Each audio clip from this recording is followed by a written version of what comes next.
नमस्कार मुमिता मो लक्ष्मी आंटीचल चैनल को आपण मन बहुत बहुत स्वागत। एबे तो खरा दिन आसीगलानी आई टाइम रे पणस कटा मिलूची। पणस रे आमे बहुत प्रकार तरकारी बनाऊ पियाज रसुण देकी, किंतु आज आमे बिना पियाज रसुण रे पणस आलू तरकारी करी देखैबी, जोटा आपण ओषा बत भल दिन रे भी खाई परिबे। बहुत टेस्ट लागे बिना पियाज रसुण रे भी पणस आलू तरकारी बनैबे भी बहुत सहज और खाइबा बहुत बढ़िया लगे।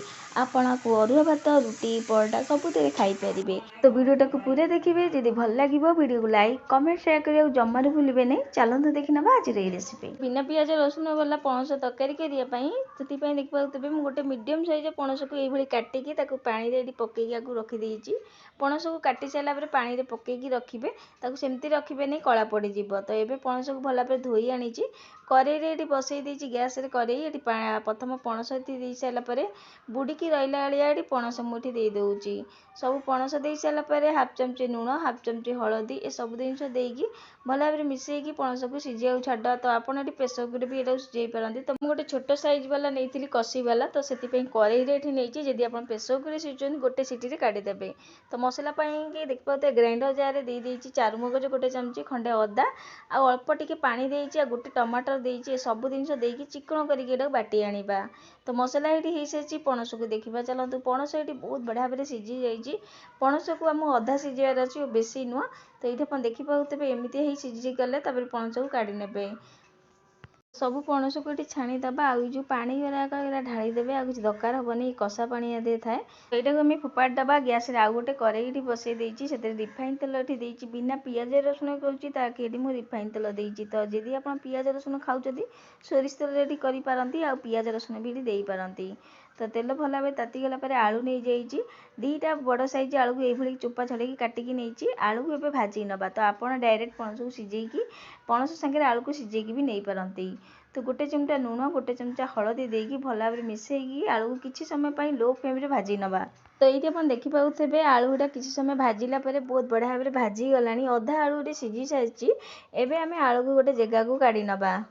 आलू को एबे काढ़ी साइला परे से सेम कढ़ई रे एबे आमे तेल अच्छी एबे पणस को भी भाजी नबा। जो पणस को आमे सिझेइथिलु ताकू एबे भाजी नबा।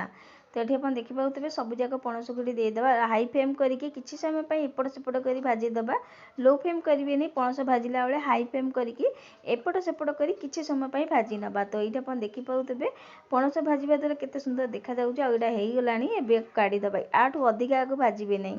तो पणस आलू ये भजा हो सारी। एबे से सेम कढ़ई रे आउ टिके तेल दे देइछि, पंच फुटण आ 4-5टा खंडे गोलमरिच, गोटे तेजपत्र खंडे डालचीनी दउछि, 3टा खंडे लवंग दउछि।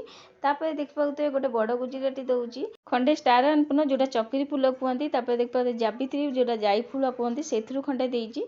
सब जिनस दे सारा पर किसी समय भाजीदबा। तापर ये आम बाटिक नहीं मसला ये देदेबा। तो मसला को भल भाव मिसई सारा पर से ग्राइंडर जहाँ लगी मसला से अल्प टिके पानी देकी आउ पानी देकी भल भाव मिसई नबा। सब जिनस को भल भाव मिसई सारा पर एबे आको आम घोरेकी छाड़ा किसी समय मसला भल भाव कषि होगा। 5-10 मिनट पर ये काढ़ी देखा। आउठी आप देखिपे मसला आगठू भल भाव कषि भी हो गलानी। आ तेल भी आदि भल भाव छाड़ी आसलानी। एबे आम किसी गुंड मसला देदेबा। तो भल भाव मसला को मिसई सारा पर किसी गुंड मसला ये रखी देदे। हाफ चमची धनिया गुंड, हाफ चमची जीरा गुंड, हाफ चमची हलदी, हाफ चमची Kashmiri red chilli powder, half चमची लूण। तो ये लूण हलदी देखिकी देवे, कहीं आम पणस सिझेला बेले देइचु से लूण देखिकी देवे। मसला सब दे सारा पर अल्प टिके पानी देकी किसी समय मसला को कषि नबा। तो ये देखिए मसला भल भाव कषि हो गलानी। किसी समय कषिला पर भाजिकी नहीं आलू आ भाजिकी नहीं पणस ये देदेबा। पणस देकी भल भाव मसला सहित यहाँ भी भल भाव कषि नबा। भल भाव कषि सारा पर पुणी घोरेकी किसी समय छाड़ा। मसला 5 मिनट छाड़ा जहाँकि भल भाव आगे कषि हो। तो अल्प टिके पुणी पानी देइछि। सब जिनस को भल भाव मिसई सारा पर एबे घोरेकी किसी समय छाड़दबा। मसला सहित पणस आलू भल भाव कषि हो। तो 5-10 मिनट पर काढ़ी देखा। आउठी आप देखिपे भल भाव कषि हो गलानी। एबे एथरे आमे पानी देदेबा। तो भल भाव आउ टिके मिसई सारा पर ये पानी दे दूँगी। आपड़ तरकारी केतिकी झोल खाइबे सेतिकी पानी देदेबे।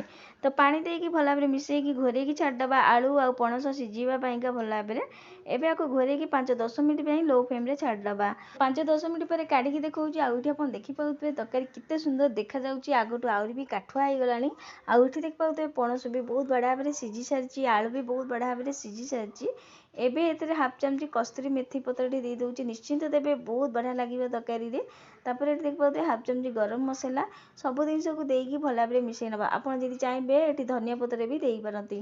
तो तरकारी ये आम रेडी हो सारी। तो जदि आप तरकारी झोल ये कम करार अच्छे आउ टे झोल ये मरई पारती कि तरकारी टाइप रही तो ये झोल ही गैस बंद करदेवी। जदि आप कषा टाइप करने चाहती ये पूरा झोल को सुखई पारती। तो तरकारी ये रेडी हो फटाफट गोटे जगह को काढ़ी नवा ये आम रेडी हो सारी बिना पियाज रसुण पणस आलू तरकारी तरकारी देखा जिते सुंदर खावा बहुत टेस्ट लगे। तो बिना पियाज रसुण हो भल दिन भी ओषा बतर भी आप खाईपारे अरुआ भात सहित बहुत टेस्ट लगे पणस आलू तरकारी रुटी सहित पराठा सहित भी खाईपारे। तो आपण मैंने थे बनईकी देखो यही प्रोसेस रे बिना पियाज रसुण पणस आलू तरकारी आपण मानक पणस आलू तरकारी बिना पियाज रसुण केमती है टेस्ट केमती लगे मत निश्चिंत कमेंट करेंगे। आशा करुँच आज रेसिपी आपण मैंने निश्चिंत भल लगी आदि भल लगी वीडियो बहुत मत सेयार करेंगे। आज रोचे पुणी आसबि एमती गोटे नुआ रेसिपी नहीं। धन्यवाद।